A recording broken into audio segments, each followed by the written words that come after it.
Your observation's a really great one, because I think when we go on these trips and we're thinking about the gear that we don't have, you're in a mindset of lack. And I would be going up to the top of these places, these mountain peaks, and all of a sudden you would see like a group of ladies who are about 60 or 70 years old. That's how you know it's a good trip, where your body kind of takes you back there whenever you think about it. So, And I know it's a term that's overly used now. The journey is the reward. hey everyone, welcome back to the podcast of Where the Pavement Ends. I'm your host, Vince Brody, joined as always by my good friend and co-host, Terrill Graham. Today we're going to be talking about adventure travel that has impacted us. This can be, overlanding trips, or it could be just travel that we've done, within the contiguous United States or outside of the US. And, some of that travel that's stayed with us for a long time, or that has come at pivotal moments in our life. So Terrill and I are going to be sharing sort of 3 trips that really stand out to us. And we actually just got back from the Lake Superior Circle Tour, where we were together for about a week, Saturday to Saturday. If you haven't checked out those videos, definitely look them up in the channel. There's 3 episodes. And then we also filmed episode 5 of Where the Pavement Ends at Mouth of the Huron in Michigan, talking about our 5 must-haves. So we are back in our home settings. I think itching to get out already again. Since you have that bug, you're always planning for your next trip. And since we're not able to get back together and do another trip, we thought that it would be good just to talk about trips that have had, real meaning in our lives. So welcome back. And Terrill, great to see you again. How's it going? What have you been up to since returning from the Lake Superior Circle Tour? Yeah, it's good to see you too, man. It's always nice to get back on here and connect like this.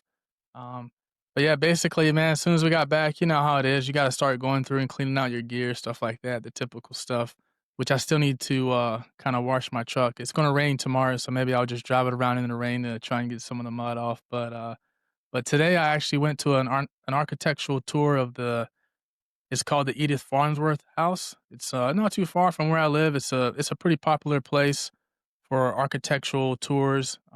People that focus on the mid-century modern style they're drawn to that place just because it was built by Ludwig Mies. He is a German guy, but he studied I think he's a teacher, or he was an architectural teacher at the Chicago Institute of Technology, I believe is what they called it. But yeah, he built this house. He's also the guy that coined the term "less is more." He was a true minimalist, and it definitely reflects in the house. It's a beautiful property right along the Fox River here. I've always kind of driven by it, and then eventually, when I first got here, it was closed because of the pandemic and stuff like that. So they didn't really have it open to the public. But it's now back open. They've kind of remodeled some of the sections, so it's a great place to kind of tour some modern architect. And I'm a sucker for stuff like that. I love mid-century modern homes. Maybe one day I'll be able to have one myself. But yeah, that's basically that's been the highlight since we've been back, man. What about you? How's things going your way? That's really cool. You're making me think of the Frank Lloyd Wright house, Yeah, the one that he built inside the forest, the really famous one. Man, I'd love to go check that out one day. that's in PA, And so it's not far from me. where is it? It's in Pennsylvania. Oh, I didn't know that. Huh. Yeah, I'll I'm have pretty to- sure if that's the one. If you're talking about the same one I'm thinking about, that's the one there's like a waterfall underneath Yeah, it. Yeah, yeah, yeah. That's yeah. that's in PA. Oh, cool. I have to look that up and make it Yeah. up there. Yeah, as far as me, like you said, cleaning the trucks, and then I got right to making the videos. So made those 3 episodes from our trip, and then Hmm. I also made a video on life transitions, because I think by the time the viewers watch this video, I'll probably be 2 weeks in my new job. So that transition process has, well, I talk about in the video. I wouldn't say it's ended. It's just continued on into this new job. And so, yeah, I'm really excited for it, and probably have a lot more to say about it in a couple weeks. And then other than that, I've just been kind of writing stuff, posting stuff, sort of posts on LinkedIn, and just trying to get into the mindset of work again since I've been out of work for 9 months. I know, man. You're not gonna know how to act when you gotta wake up that I know. know. Day and go back in and be like, "What am I doing here? What do I Yeah, do?" exactly. Yeah, I actually got a phone call on Saturday with my old supervisor, because she's been back at work for must be like a month and a half, 2 months now. So I just want to get her feedback on on how her transition process was, and some because she had just even mentioned to me that one thing that she struggled with was just all of the bright white lights in an office space that she wasn't used to, and she found that that was getting really exhausting. So yeah, it'll just be Oh, interesting to see what I learn about that. So yeah. Yeah, well, definitely congrats again, man, on, getting that job. It sounds like it's gonna be a really cool one for you. Sounds like it's thanks. gonna be a place where you can really make a difference. So, yeah, man, I'm glad that you got that one. Yeah, man. And as we talk about on this channel, we want to encourage play as adults through adventure, exploration, and discovery in nature, because there are a lot of benefits in that. And nature definitely helped me in this process. That Lake Superior Circle tour, as I mentioned in my video, felt like this portal that I was stepping into, leaving the old behind. And I Mhm. don't know, there was just something in me when we were planning that trip, Terrell, that was like, I feel like this is here because it's gonna give me a new experience to start that new life when I get back. Like I really felt that before that trip, and so Yeah. I'm so grateful we did it. Yeah. Yeah, that's actually that's an important part about and I know I keep so a lot of this stuff is kinda like today when I went to the architectural tour, I'm going back to that, but it definitely ties into, our philosophy on life, but basically that house was built by a doctor who lived in Chicago, and then she Mm, basically on the weekends, she would come out to the house, and she would live in the house on the weekends only, and basically she wanted to do that because it allowed her decompress. She was a kidney specialist doctor, I believe, mhm. but yeah, that's super important, man, about, just being able to kinda live in nature and let nature kinda do the healing that it can, you know? Yeah, That's the powerful thing, and that's kinda why we do these trips, right? We wanna decompress, we wanna disconnect from that type of stuff, and, yep, it definitely is something that, I don't know, a lot of people probably talk about it and wish they could do more of it, and, but that's basically what we're here doing today is talking about some life-changing experiences that we've had and those types of trips, so, yeah, yeah. so true. And I am starting to do research on future videos on, how nature helps you get into flow. So there's, science behind like a runner's high. I'm a runner. Mhm. If you run out in nature, if you do trail running, that flow kind of amplifies. It's easier to get into. And then like how nature fuels creativity. So yeah, it's all part of the mission of this podcast. But to your point, why don't we jump into the topic of this podcast, where we're talking about these three trips that kind of impacted us. Do you want to just dive into the three of yours, or do you want to go back and forth? How do you want to do this? I say let's just go back and forth, man. I'll start with one of mine, and then, I think both of, our experiences will probably play off of one another. I know you have different That's a good experiences on point. some of your trips than what I've had, so I'll kinda start, and I'll just talk about so the first real trip that I've done several road trips, especially, being in the military, you have to travel a lot, and oftentimes, we would basically drive to these locations and stuff like that, but I've taken several trips, like, from the East Coast, West Coast, vice versa, and, there's one trip that kinda stood out. It was the very first big road trip that I took with my wife.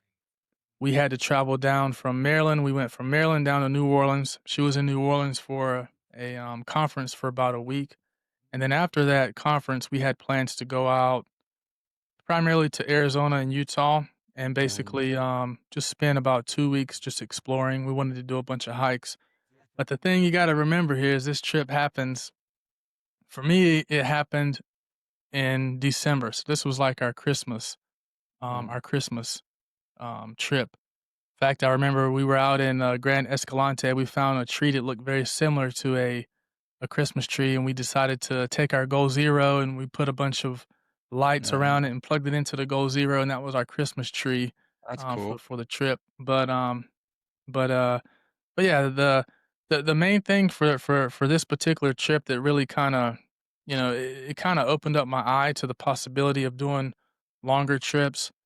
It was by this time in my life, I did have my four-wheel camper, so I was camping with the four-wheel camper, and I was used to camping with it. But you know how it is when you it's for especially for me when I'm on these types of trips. I'm always thinking of like, okay, what's the next piece of gear that I want to get when I go back home? And on this trip, I tried to make it a point of not doing something like that. I said, okay, hey, how do I live with what I have? And I think I had my Mr. Buddy heater, and we Mhm. were in Valley of the Gods, and this thing decided to stop working. It's like Mm. 25 degrees outside, it's freezing. So we had to experience that. But we realized that we could make it work, right? Um, and that's one of the takeaways from this trip. There was times where because it was Christmas, we didn't realize that even McDonald's closes on Christmas.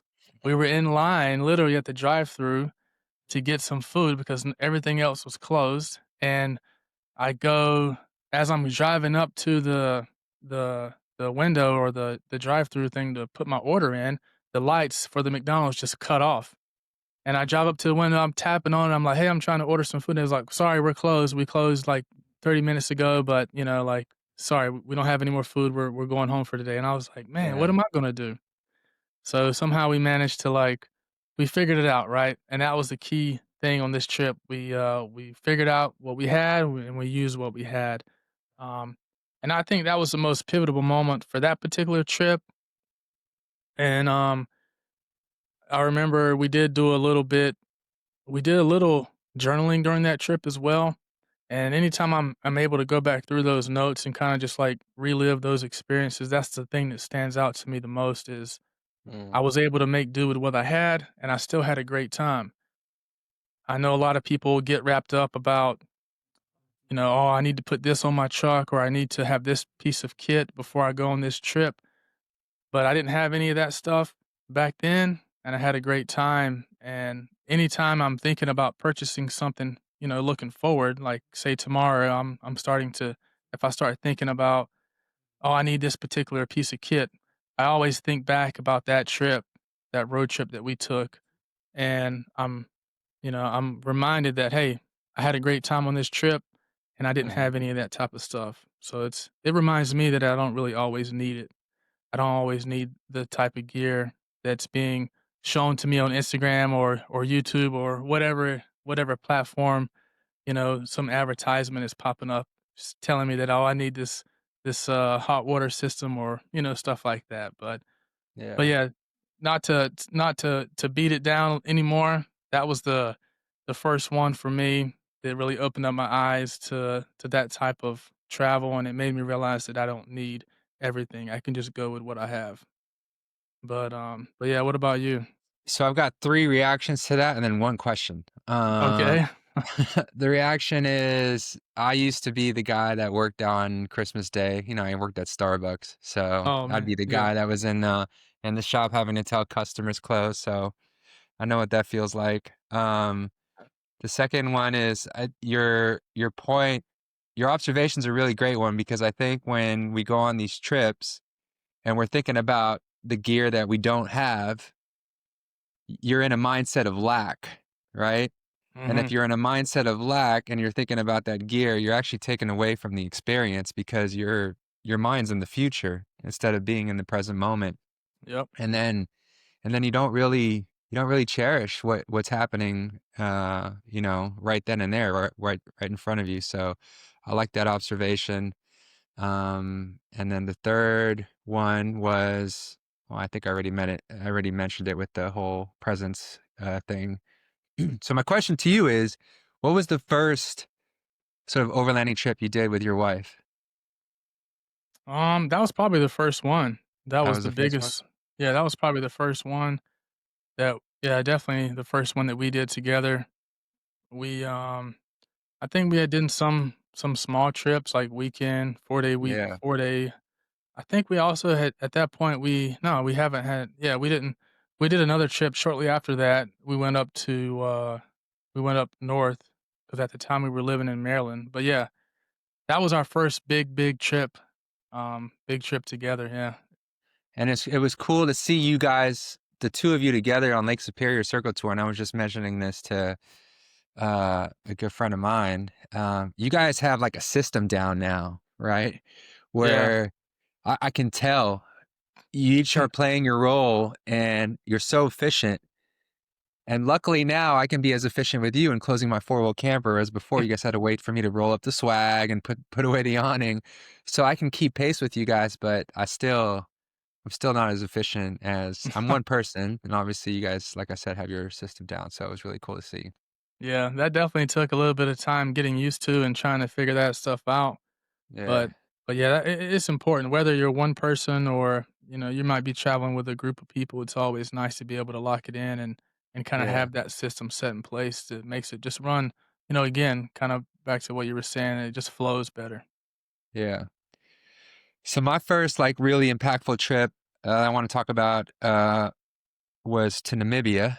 So Mhm. I'm gonna set the like context here, background. So I was living in Zimbabwe. I had gotten engaged in Zimbabwe.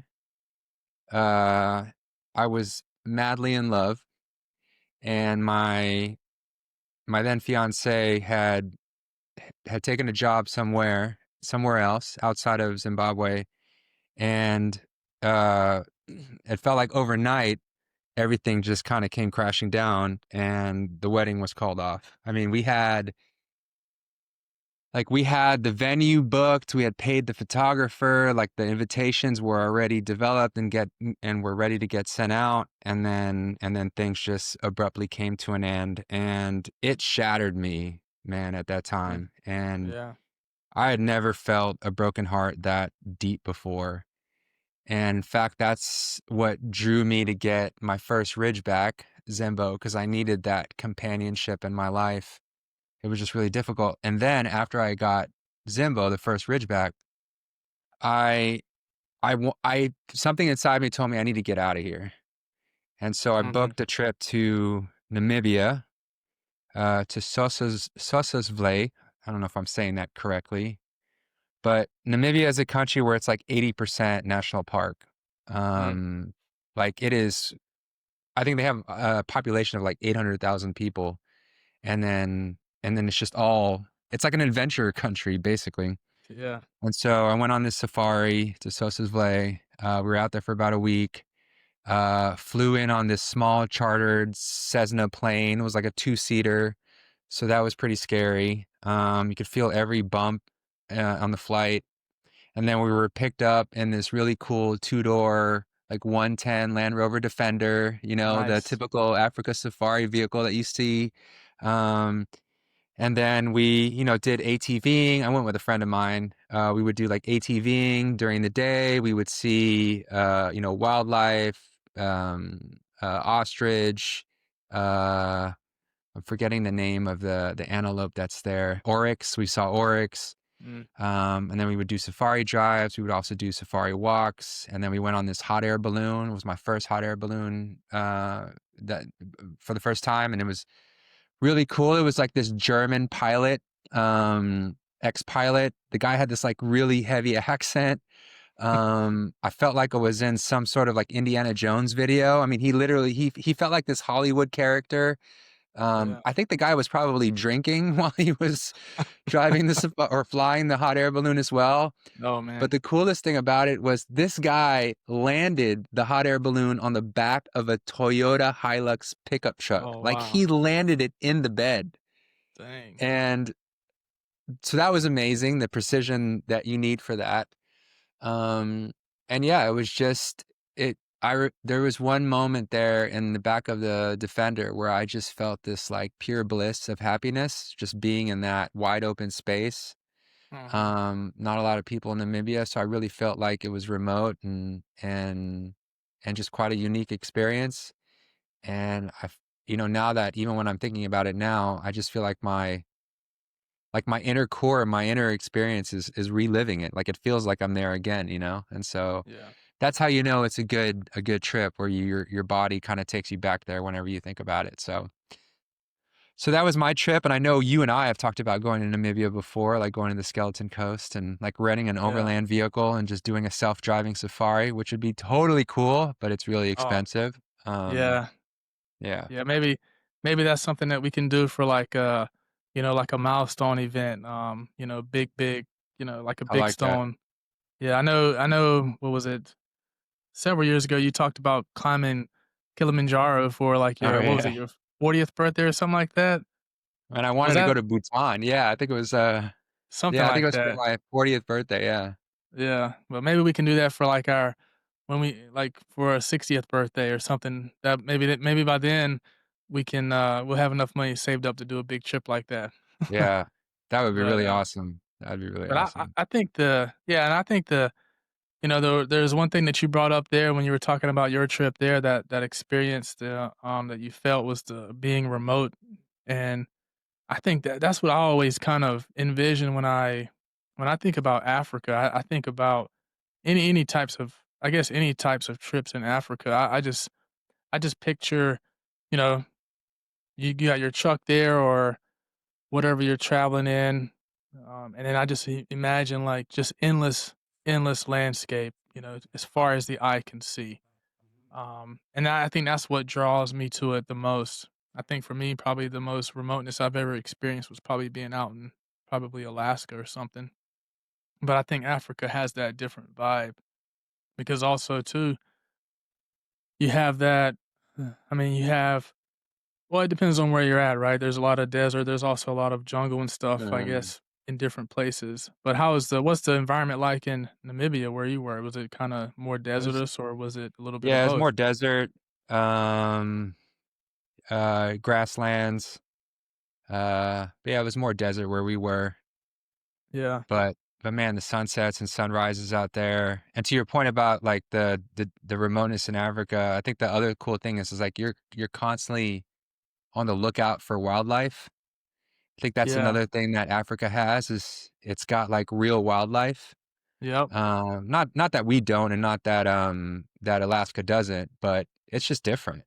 it's different. Yeah, yeah, I totally get that, and I mean, I guess the closest thing you could get to it would be probably in grizzly bear country somewhere in the United States, but I mean, it's just like I'm watching you through this screen and over your, looks like your left shoulder, there's a Oh lion yeah. picture there, and I'm just like, Yep. that's what you gotta deal with out there. Those things will Yep. literally hunt you down and eat you. But, Yep. um, but yeah, man, I would love to that would be a dream trip, being able to go out there and do something like that. Um, and it kinda and the thing too is when I see a lot of YouTubers going through that area, it's all about the culture because it's super unique in Africa. You can't really experience that anywhere else. I feel like when I'm watching grizzly and bear, sometimes they pull over to a place and they got this thing where they'll give a soccer ball. I think it's Mhm. yeah, they'll give a soccer ball to some kids and just to see the excitement on the kids' faces to see a soccer ball, because if you notice some of their videos, the kids are basically kicking around. They take trash and then they tape it up and make a ball out of something like that, you know? I Yep. think those are the types of things that I would kinda remember if I went on a trip like that, and it kinda ties into the next trip that I'll talk about. If, Mhm. you know, if I may, I'll go ahead and jump into that because we could probably Go be for here it. all day talking about, Yeah. all of our trips, man, because we have some good stories. But the next one is actually not, an overland trip at all. I was stationed in Korea, and when I first got stationed there, it was a place that I kinda had mixed feelings about going to. I was super upset that I was not gonna be able to have a vehicle there. But when I got there, I realized that you don't really need a vehicle in Korea. The public transportation system is awesome. You can pretty much get anywhere you want to, and it's relatively cheap. Um, the hardest part is making sure you don't break curfew because when you're in the military and you're in South Korea, you have to be back on base by a certain time. So I had to kind of always take that into consideration. But but yeah, living in Korea for a year, of course, I got a chance to do a lot of stuff. But the thing that I walked away from was their connection to, and I think I might be wrong with this, but I think there's a lot of I've seen a lot of Buddhist temples in the Mm. mountains of Korea, and I don't know if that's the primary religion or not, but there was definitely a lot of people going up to these temples and having visits with them and stuff like that. But I feel like in Korea they have a little bit of a different connection with nature. I can remember going on some of the hikes that I would do because that's what I primarily did, and that was my fix for getting out in nature was just going on these long hikes. And there's a lot of places to go hiking over there. And I remember always going up to like these, and I was in shape, really good shape during my time in Korea. And I would Mhm. be going up to the top of these places, these mountain peaks, and all of a sudden you would see like a group of ladies who are about 60 or 70 years old, and they're all sitting in a circle eating snacks, drinking soju, which is the rice wine, or I think it's rice wine or rice Mhm. liquor or something like that. But they would be up there drinking this stuff, giggling and laughing and telling stories. And I always was like, man, this is living the life right here. It always kind of seem like, is this real? Like, this is what they really do this type of stuff? Yeah. And on every hike that I would go on, I would always see that type of, you never really saw a lot of young people either. It was always the elders that were up there hiking and basically carrying food and carrying this liquor that they would drink up there, and they Were would they just have a good surprised to time. see you on the hikes, being young and Oh, fit? yeah. Yeah, Yeah? well, I guess, depending on where you're at, if you're close to some of the hikes that are near the military base, they know Oh, they okay. knew I was military, and they can kinda tell from my haircut and stuff like that. What did they call an American in Korea? Actually, I don't think they had a name for us, Yeah? Oh, but I okay. will say that the elders there are extremely, extremely respectful to the military because they are the ones who had to live through the Korean War, and they Uh-huh. really contribute their winning of the war to the United States military. So they're extremely respectful, but they have a different culture there. The There's a huge gap, and this is one of the great things about traveling, and this is something that you don't really see this in the United States, or other places that you go to. But in Korea, there's a huge gap between the elders and the young people. The young Mhm. people still respect the elders, but you can just kind of tell that when you see someone who's a certain age, you can tell that they just live a different lifestyle. They have a different thought process. That was one of the biggest takeaways for me. Um, and I had a great time in Korea. That was definitely, just being able to immerse yourself fully into the culture. I took several culture classes when I was there, and I tried to learn as much Korean that I could, which is hard for someone who barely speaks English. But it was a lot of fun, man. There's a lot of memories that I have from Korea, whether it was getting lost and missing trains, and being terrified that I was going to miss curfew, getting back on the base, or you know, basically hiking up to Yeah. the top of a mountain and seeing a Buddhist temple way up in the mountains, and actually seeing real monks living there, and realizing that these guys, they made the that's true dedication right there, right? They made a decision, they stuck with it fully, Mhm. 110%. They have no possessions that they own in their life, and to be able to see someone like that is just like eye opening. But yeah, man, I had a lot of good times out there, and you know how it is when you go to places like that a little bit of those trips and adventures, they really make a big impact on on your life moving forward. For sure. And yeah, it was definitely one of those trips or experiences that I'm appreciative of, and I'm so glad I was able to experience it. And the cool thing about being like stationed in a country for a while is you get to really see how society moves and organizes, right? Yep. How how how relationships are developed, to your point, like how the youth respect the elders. You get to really experience culture, food, traditions, Mhm. rituals, see how all of that shapes society. A lot of this Instagram travel is more about just going to like these five-star hotels and, you know, i- you almost don't ever immerse yourself in the culture because you're flying first class, you get picked up in this nice fancy car, you're going to the hotel, you don't have any exposure to what real life is actually like in that country.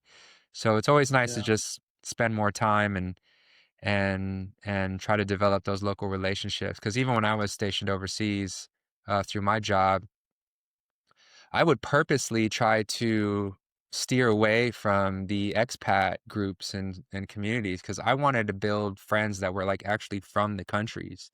Yeah. I wanted to have as local of an experience as I could because if I'm just going to surround myself with a bunch of other Americans, I'm not really getting the most out of my experience. So that's the cool thing about when you travel and stay in a country for a little bit longer than just like 2 weeks. Yeah. Yeah, I definitely agree. I think looking f every once in a while I joke around and I'm like, "Oh, I'm gonna move to, Portugal or Norway You should. or some place like that." Um, you know, but, yeah, I mean, Yeah. that's the true way of really trying to, Yeah. connect and make that connection with places is Or you being can there a little bit longer term.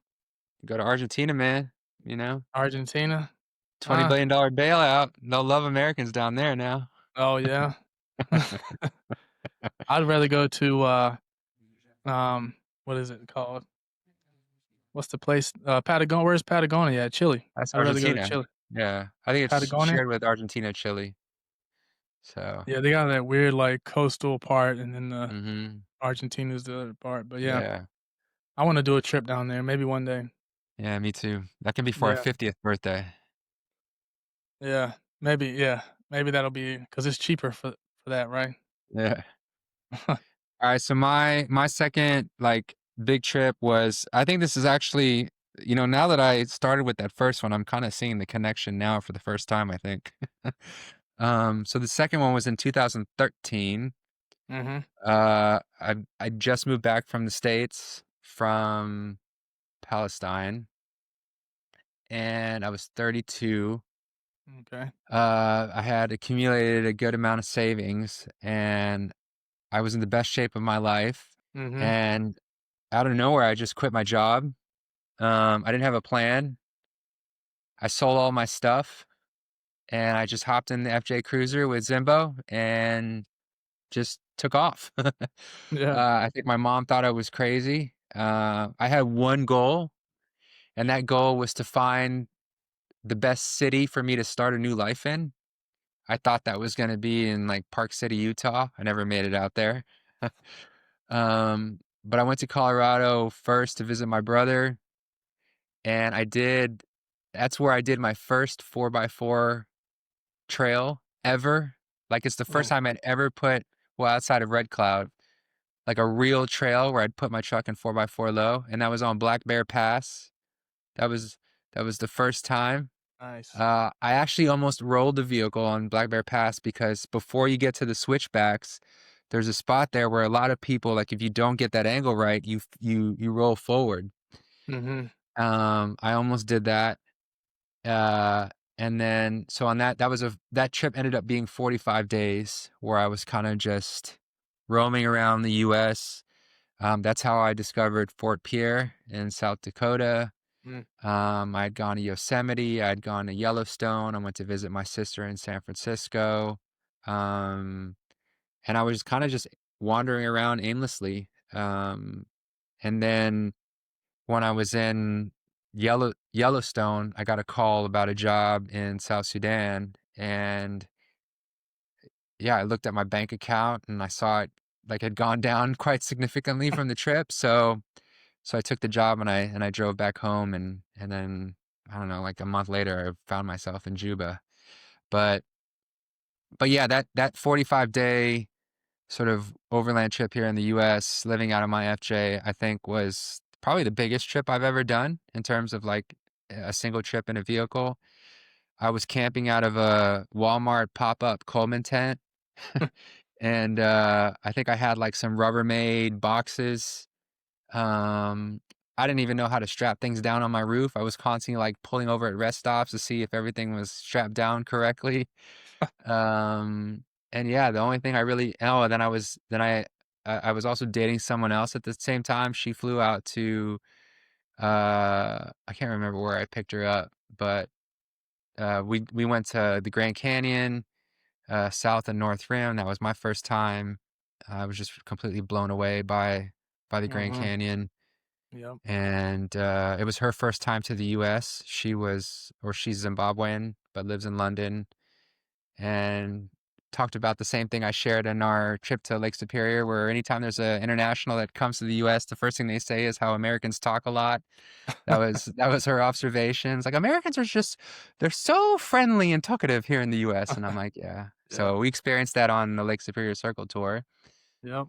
Um yeah, I think that trip probably was really the foundation for like really getting me into the overland space. The I talked about Zimbabwe being like the first time had actually bought an overland rig, but it was I think that 45-day tour just really set me on a path with no return, man. Like I'm in it for forever now, you know? So, Yeah, you're dedicated at that point for yeah. 45 days.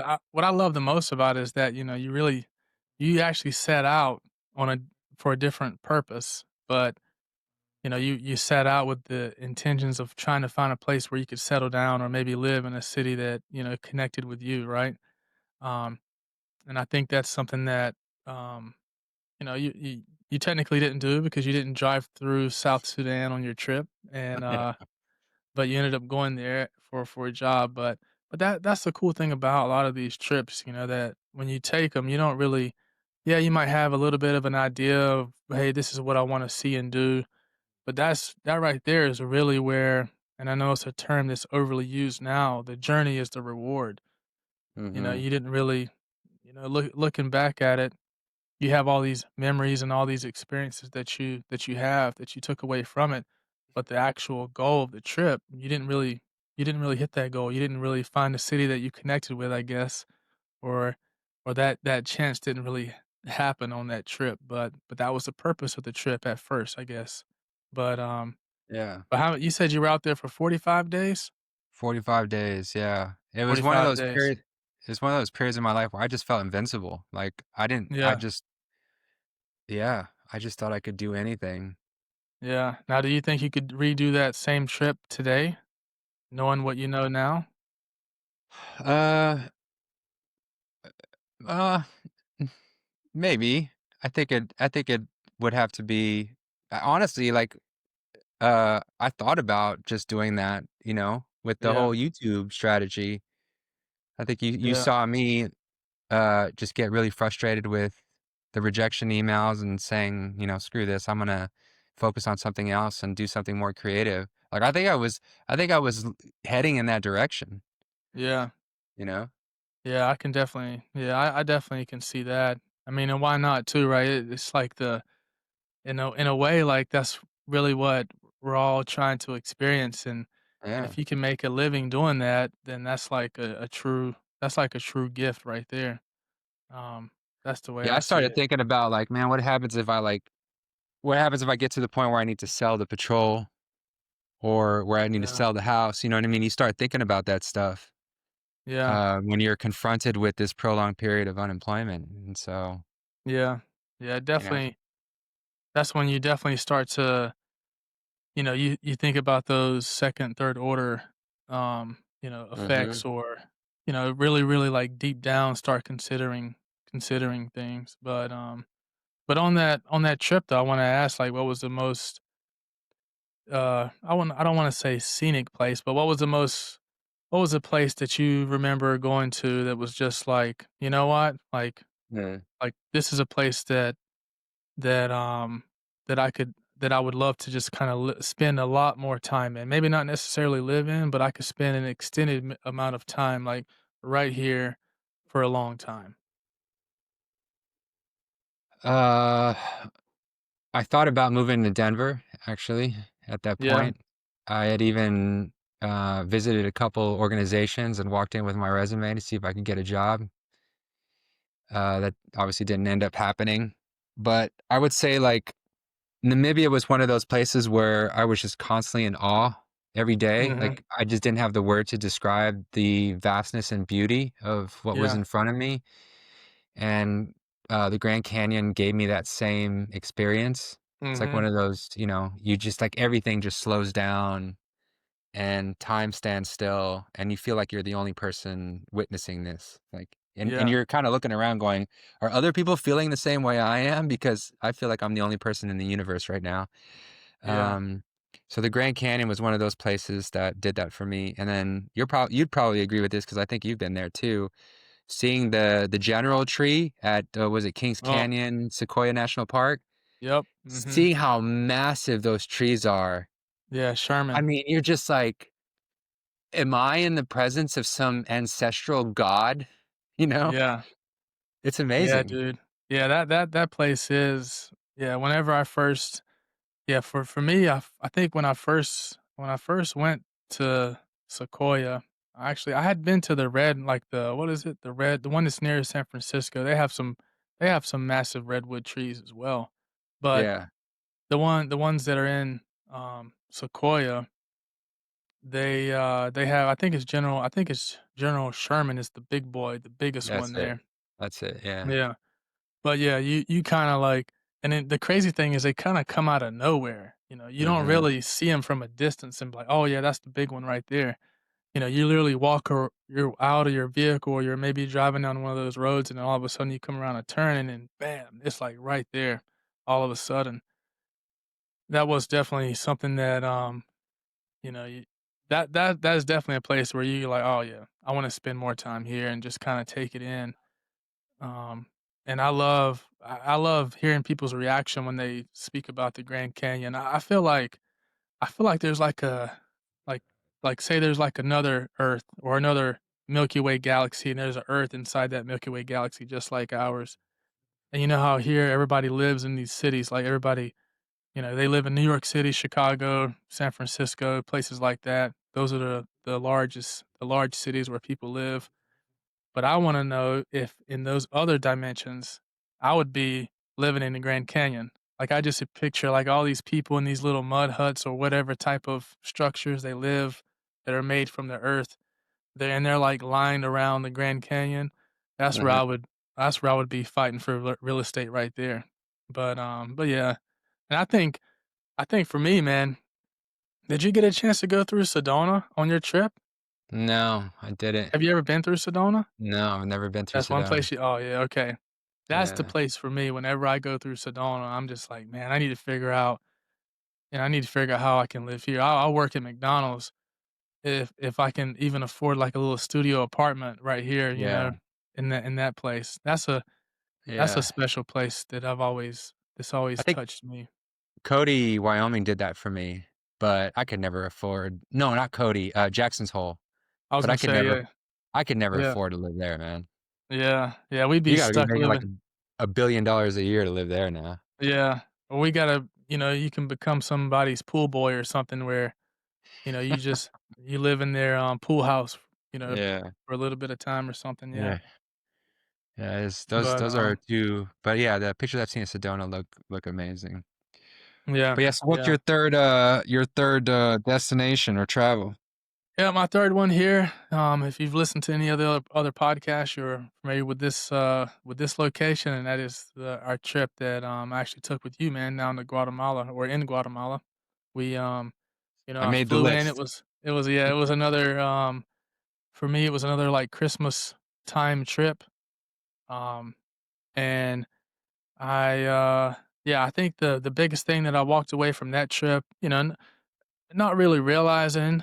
it at the time when I was there, but the thing that I appreciated the most was just being in some of those in some of those Mayan temples and not having anyone else around. There was a couple that I don't really remember the name of, but I'm sure you remember the name of some of them that, and I just remember being, you know, of course, there's Takao, that's the popular one. I think that's a tourist one, and that one is amazing as well, but there's some that we went to that, literally, we were the only ones there, and being someone who lives in the United States, pretty much anywhere you go that's a tourist place or something cool to see, there's always gonna be people there. Um, and and it's hard to experience a place, um, by yourself. Maybe you can get up super early in the morning and get in and kinda experience it that way before the crowds get there. But yeah, we were there at these places at in the middle of the day, and we were the only 3 people there. It was you, me, Feline. And then the people who I guess, like, there's guards or people that Guards. protect the Yeah. lands and stuff, yeah. But, um but, yeah, whenever you get a chance to kinda experience a place like that when it's just you and the environment, that's really when you're able to create that connection, and I've never been to any place like that, but when you get in an environment like that and it's just you, yourself, I know there was times when you and Feline would just kinda go off and you guys were doing your own thing, and I was just kinda like, wondering we were all just, like, wandering around, like, checking things out by ourselves, and you're just like, "Man," like, there's really something that's I can't explain it, but it's definitely a connection that is deeper than anything else I've ever felt, and it's a connection with the environment, with the land there, with the energy that's still there from all those, Mayan population from however so many years ago, you can still feel that, and there's something there that you still definitely like, yeah, you can definitely connect with it, you know? Yeah, it's hard to explain. You can only experience it, but there Yeah. is some energy that is so palpable when you're in Mhm. some of these Maya sites. Um, yeah, I don't know how to explain it, but the ruins you're talking about are at Nakum. We were there by Raccoon, yeah. ourselves. Yeah. Mhm. That trip was so amazing, man. That was one of my that still is one of my favorite trips that I've done into the jungle. It just had everything. Like it had Yeah. everything. The adventure, the relationship building, the remoteness. Yeah, I think on Mhm. your trip we heard a jaguar or a puma that morning we were walking with Feline. I think we Yeah. even saw wild boar or Yeah. I can't remember, when It we were was wild together, boar. so yeah, and then Mhm. there's this bird that it sounds like it's singing underwater that I can hear in my head, and I think I have a video of it, I'll try to put it up on in the video so the viewers can hear it,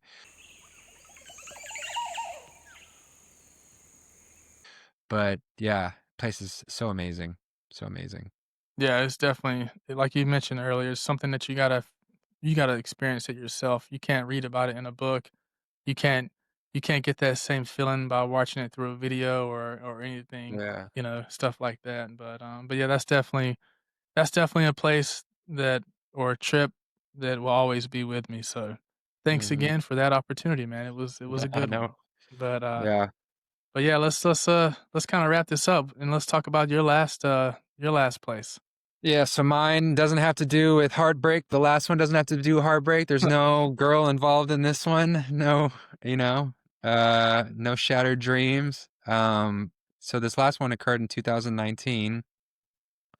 I've had a lot of impactful trips, but these are kind of the ones that stick out to me, Yeah. including the one that you just described, which I didn't want to use. So this was up to the Sierra Las Minas in Guatemala. I didn't know it at the time, but this was my last overlanding trip in Guatemala. Mm, So this was for Christmas. We stayed up at the Peña del Ángel for, I think it was like 10 days. mm, I went up with a bunch of buddies. We were 3 vehicles. So it was just a bunch of dudes in a cabin, in this really remote area of Guatemala where Quetzal, jaguar, and we would just get up every morning and hike. I did not all the trails, but I tried to do as many trails as I could while we were up there. There were some people that were brand new to the Peña de Ángel and just really loved it. Uh, but one of the vehicles, there were three people. They left. I think the day the day before New Year's Eve, so that would have been the 30th. I stayed until I think the New Year's Day. So we hiked up to the Angels Point Rock, the one that's Hmm. really famous there, and we brought in the new year. Uh, sort of sitting on that rock. I was with Eliseo, who comes up frequently and on my videos, and then also with another good friend Christian. So we were on the rock together. I smoked a cigar, and then yeah, so that was what, January 1st, 2020, and then uh what about, I don't know, maybe 20 days, 30 days later, I left Guatemala abruptly and never returned. So that was my last trip. So Man, that's why it sticks out to me. And I just love that. I just love that area, man. It's like one of my favorite places on earth. this So is the cloud forest, right? yeah, this is the Cloud Forest. It's a protected Yeah. reserve. It's located in, they call it like the interior of Guatemala, but it reaches, I think, like 8,000 feet or 10,000 feet's the highest point there. You can find jaguar, tapir. Uh, they've also got puma up there. It's a really, really dense cloud forest, and yeah, it's just an amazing place. Yeah. Yeah, it definitely is. Now, would you say if you could go back to Guatemala and just go to one place, would it be that place? Uh, it would be there and back to Petén for sure. Yeah, for 10, yeah. Yeah, Yeah. Petén and the Sierra are, oh man, those are like high up on my list of favorite places on earth. Like Yeah. most Yeah. definitely. Yeah, I can definitely understand on Yeah. both of those fronts. I think that yeah, that is definitely for me, the Cloud Forest was a little, not as much or more memorable as some of them because it was a backbreaking job getting up there because you didn't wanna, do the right thing and leave the patrol down below or something. Well, I don't even remember. Yeah. It was a blur. The whole thing is a blur that day. I can be stubborn like that. So yeah, But, I think that's like a trait of Taurus. You bring up like traits of Gemini. Stubbornness is a trait of a Taurus. So yeah. I do remember though when we got out, I think when we got up there that night, it was, like, probably midnight by this time yeah. when we got there, when we finally got to the cabin, but I remember that was also one of the places that we heard a cat. I don't know if it was a jaguar or a Oh puma, yeah. but it was, like, pitch black outside. You literally even with your headlamp, you couldn't see further, you couldn't see, like, 6 feet in front of you. But I Yeah. remember when we were getting out of the vehicles, we started hearing this cat, like, off in the distance, and I'm just like, "Oh my gosh." After a long day of, digging out vehicles and building trail, I'm gonna get attacked by a Mm. jaguar or a puma up here. But yeah, I think That's that's a cool cool. trip. But I wanted to ask too, like, that trip there, it sounded like you went with a lot of your friends. Hmm. Oftentimes when we're off on these trips, we're by ourselves or, when I'm with my wife and stuff.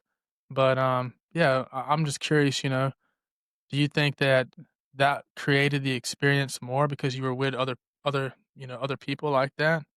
100%, man. I get Yeah. so much joy out of taking, if someone has never been to an area before, and I'm Mhm. I'm the one being able to give them that experience, because Sierra Las Minas, we've done it together. Yeah. We did Peten together. No, you can't just like drive into these places. Like it takes a lot of coordination, and you have to have the Mhm. right vehicle, right? Yep. So if I can give that experience to someone else because I've got the resources and tools to be able to do that, that brings me so much joy. Mhm. And actually, Gene, who's a good friend of mine, who I want to get on this podcast, he's an awesome guy. He cooked like the most amazing hamburgers one of those nights while we were there, and yeah, it was just it's a good question, man. I think it totally adds a lot of Yeah. value to those trips. Yeah, for yeah, sure. I would definitely agree. Yeah, it's important to experience it with others. I think the energy, the vibe that you get from others, kind of just adds to it, and Yeah. it's always yeah. That's one thing that it's harder to travel with groups of people, because it takes a lot of time to sync schedules and to rely on stuff like that. So that's one thing that I feel like in America oftentimes when you see people camping there by themselves, and yeah, they're seeking solitude, but instead of like people getting together and going to the clubs or going shopping at the mall and stuff like that, I wish as a society we would get together and go for long walks in the park, stuff like Yeah. that. Yeah. Yeah, Absolutely. Yeah, and yeah, and the Sierra and Petén, they're so remote. They're not like you can't hit like your emergency button on the iPhone and expect, the Coast Guard or whatever to come get you. Like you yeah, are literally by yourself out there. Nobody's gonna come and provide any assistance while you're in those yeah. places. So, Hmm. but that's a good point. I like what you mentioned there. But well, cool, man. So those are our three trips. What would you say is kind of like a standout quality or feature? Like what weaves all of these trips together? Like what stands out for you for in all of them? Oh man, it's hard to say. I think, I mean, from my side, I feel like it's not the gear. It's got nothing to do with that. It's not the means of travel. We some of these trips. It's not about the vehicle that you use to get there. It's all about the scenery and how that energy creates that connection. I feel like that's what it really kind of when you look at all of them, that's really what, the takeaway is Hmm. that's what really matters is that connection. It's not about how you get it. It's not about the type of gear that you have on these trips, because I don't even remember some of the gear that I had on some of the trips. I don't remember that. I remember the people. I remember the some of the sights and sounds, like when you hear that jaguar make a little call in pitch black, you're like, "Oh man, that's something that you'll remember right there." So, Yeah. yeah, that's what I'll Yeah, say, man. you're not remembering if you used a jet boil or something like that, right? Yeah, nah, I don't Yeah. remember that, Yeah. yeah. I I do wish though that I took more photos. I Yeah. don't think on any of these trips that I took enough photos. But I know in Korea I had my phone on me all the time and I was taking photographs with my phone. And I had I don't know what kind of camera I had when I was in Guatemala. I think I might have just took my cell phone. That was it. I don't know Yeah. if I took my professional camera, I don't but think you yeah. did. Yeah. But yeah. It's nice to have those for me because I like being able to. I'm always afraid that I'm gonna lose my memory sometime Hmm. in the future, and I'm gonna be like, man, where did I go? Who are you? Who am I? Stuff like that. Yeah. Well, cool. That wraps up this episode. I hope you enjoyed hearing about our three most impactful trips. If I remember correctly, for Terrill was a trip he did with his wife to New Orleans, Louisiana, Utah, in the U.S., Korea, and then Mhm. Guatemala. Yep. And then for me, it was Namibia, a 45-day overland in the U.S., and then Guatemala to the Sierra Las Minas. So those are six trips that stand out to us. And I think the thing that kind of wraps it all up for me is this kind of concept of novelty. You're having these new experiences, and those new experiences are like really helping you live in the present moment, and they become meaningful experiences, and then they sort of get recorded into your long-term memory, and you can sort of draw on them anytime you want, and you can feel like you're back there. And that's really what adventure travel, I think, is, or part of what adventure travel is about, is just learning a little bit more about yourself, and yeah, just having new experiences and being able to share it with others.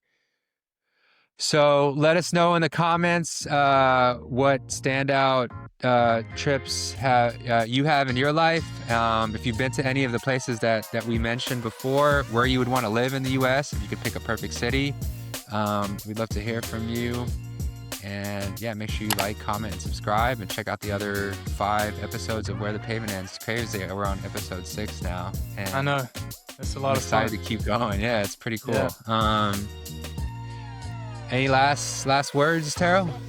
Nah, nothing for me, man. I hope everybody has a blessed time out there. We're getting closer to the end of the camping season, so we still got time to get out there and do some trips before the winter takes over. I know I'm looking forward to doing some more trips before all the fall colors kind of go away. So yeah, looking forward to getting back out there, man.